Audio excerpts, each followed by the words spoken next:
Oséias 4:6. É Deus falando. Meu povo está sendo destruído porque lhe falta o conhecimento, ou porque lhe faltou o conhecimento. Mas conhecimento de quê ou de quem? Conhecimento do próprio Deus. A igreja atual, a igreja moderna e contemporânea, não conhece o Deus que ela diz servir e adorar. Há um profundo desconhecimento do único e verdadeiro Deus das Sagradas Escrituras.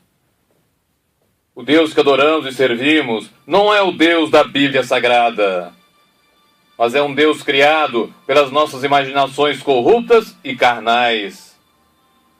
A falta do conhecimento pessoal do verdadeiro Deus está destruindo o atual cristianismo, está destruindo a igreja contemporânea. A fé verdadeira, a palavra genuína, vem do ouvir e do ouvir a palavra de Deus. Romanos 10:17. E se a atual igreja das últimas gerações não prega e nem ensina sobre o verdadeiro Deus, o que tem ocorrido com a grande maioria dos cristãos atuais? O que tem ocorrido? Eles têm idolatrado a um Deus falso que não existe. Eles têm servido a um Deus de mentira que não é e nem pode ser o verdadeiro Deus que não conhecem. Nós precisamos com urgência conhecer profundamente ao único e verdadeiro Deus das Escrituras. E para começar a conhecer a Deus, nós precisamos iniciar conhecendo os seus atributos. E o que são atributos de Deus?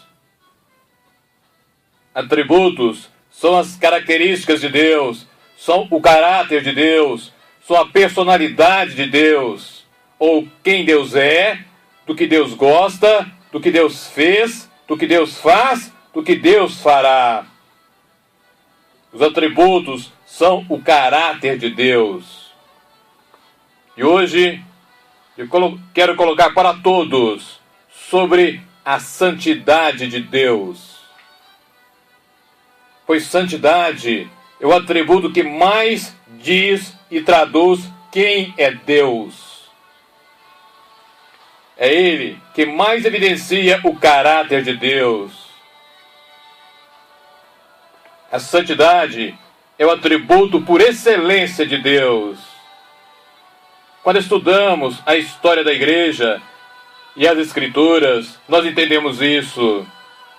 E como diziam os puritanos, santidade não é um atributo de Deus, mas o atributo.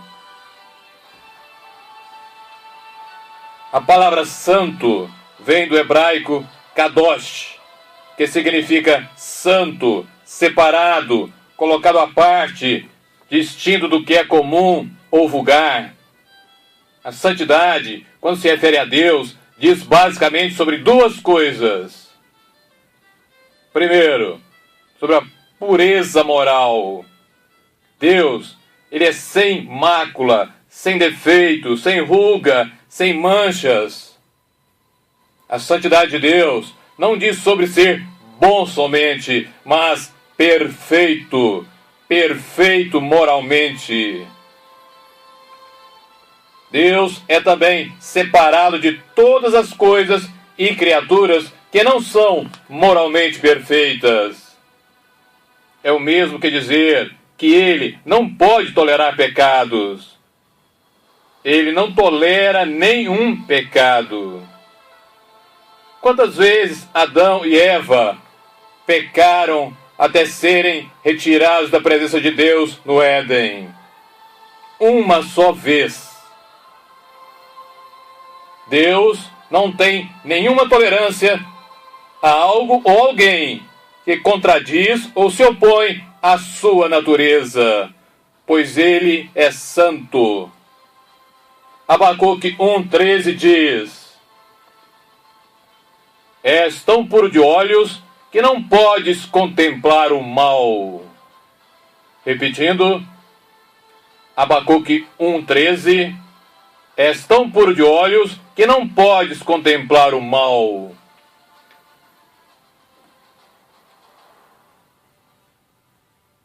Dois, a santidade de Deus se refere também a que ele não é comum, não é vulgar, não é casual. Ele é distinto, não é como nós. Salmo 111, 9 diz: santo e tremendo é o seu nome. Salmo 50, versículo 21 diz: é Deus falando: pensavas que eu era como tu. Abram todos agora a palavra de Deus no livro do profeta Isaías.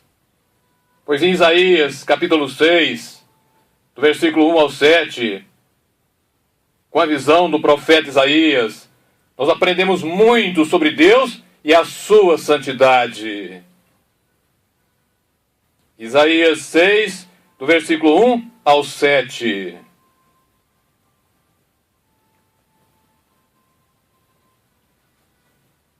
No ano em que morreu o rei Uzias, eu vi ao Senhor assentado sobre um alto e sublime trono, e o seu séquito enchia o templo.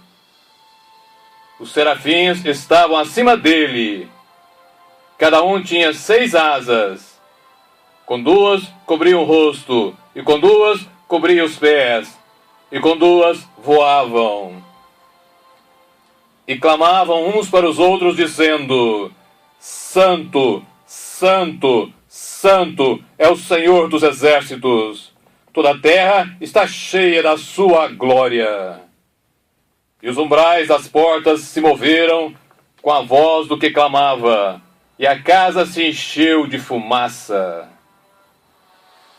Então disse eu: ai de mim que vou perecendo, porque eu sou um homem de lábios impuros, e habito no meio de um povo de impuros lábios.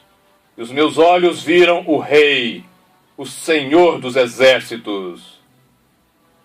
Mas um dos serafins voou para mim, trazendo na mão uma brasa viva que tirara do altar com uma tenaz. E com ela tocou a minha boca e disse: eis que isto tocou os teus lábios, e tua iniquidade foi tirada, e purificado o teu pecado. Veja bem, aqui nós vemos que Isaías vê o trono, vê o Senhor e os serafins que voavam. E os serafins tinham 6 asas. Com 2 cobria o rosto, com 2 cobria os pés, e com 2 voavam. E serafim, em hebraico, quer dizer aquele que arde, aquele que queima. Eles são as criaturas mais majestosas, mais santas e mais puras que Deus criou. E por que eu afirmo isso? Pois são as criaturas que estão mais perto da glória de Deus. São os únicos que estão muito próximos ao trono de Deus. Eles refletem a glória de Deus e são sem pecado. E por que eles cobriam o rosto e também os pés? Porque não podiam nem ver, nem tocar, nem a santidade e nem o trono do Senhor. Pois, caso contrário, eles seriam pulverizados. Eles cobrem o rosto e os pés, portanto, por vergonha, por terror e medo. No versículo 1 e no versículo 3, nós encontramos a palavra Senhor escrita de forma diferente. No versículo 1, nós vemos a primeira letra S de Senhor, maiúscula. E no versículo 3, toda a palavra Senhor está escrita em maiúsculo. E por que essa diferença?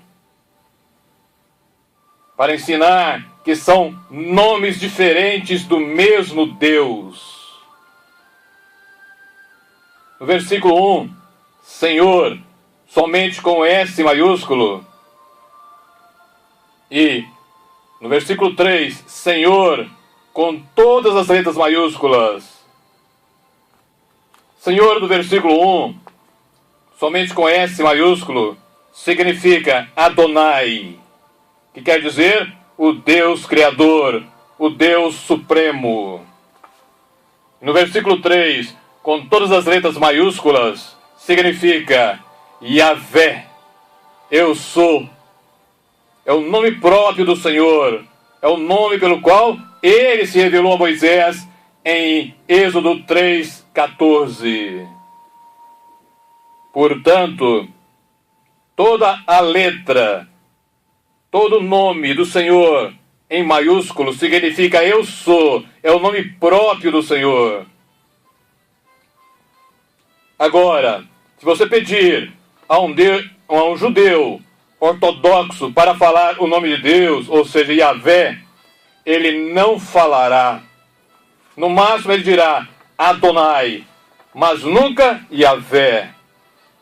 Porque ele tem medo de ofender a santidade de Deus, que é tão santa, com a sua boca, com a sua voz tão impura e pecadora.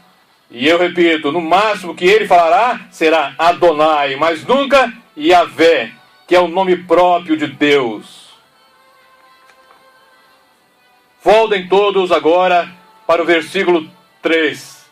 E veja agora como os serafins clamavam sobre a santidade do Senhor. Eles clamavam: Santo, Santo, Santo é o Senhor dos exércitos. Toda a terra está cheia da sua glória. Aqui nós vemos o atributo da santidade elevado ao grau máximo de valor e importância. Você não verá em lugar nenhum da Bíblia qualquer outro atributo repetido ao máximo, somente a santidade. Não há, por exemplo, Deus é amor, amor, amor, Deus é misericórdia, misericórdia, misericórdia, Deus é bondoso, bondoso, bondoso. Você somente encontrará que Deus é santo, santo, santo. E aqui é bom salientarmos o seguinte: na nossa língua, quando queremos salientar ou enfatizar algo importante, nós grifamos ou sublinhamos alguma coisa. Porém, em hebraico, quando se deseja destacar ou enfatizar algo importante, o que se faz? Se repete. Que foi o que aconteceu em Isaías 6, versículo 3.